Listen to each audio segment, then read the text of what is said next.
Ma'am, adto na ko. Ha?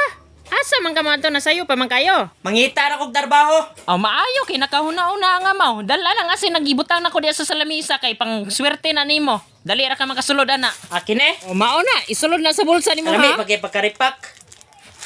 Makasulod jud ay kog trabaho ani ba? Oh, isulod na sa bulsa aron di mo gawas ang swerte. Woo! Gukda na ninyo, ayaw patagasa. Pagdali. Oh, Sir, ayaw, sir. Maluway ka, Asa mo sir. naman to, ha? I-check ang bulsa. Positive. Asin naman na, sir. Unsay asin? Mangita pa kagrason, ha? Si mamang manang butang ana. Para maswerte daw ko mangitag trabaho. Unsay mong mama? Kamong mga bata no, nung magbuhat mong mga daotan, pasanginlan na inyong inahan, magkaluya Asin kayo. lagi na, sir. Patawagan gani ko ni mamang. Oh, nara, oh. Hello, mang. Unsa manak, nakasulod na kanak? Oh, sulod na jud ko ron taon. Oh, maayo. Sulod ra ko sa prisuhan. unsay prisuhan? Nyamong ra ko nimo. Ay nadodong, pasaylo ako, hupas man ng asin na nadala nimo. Adiha na lang ka, iwa na ko'y labad sa ulo. Ay na ni moy.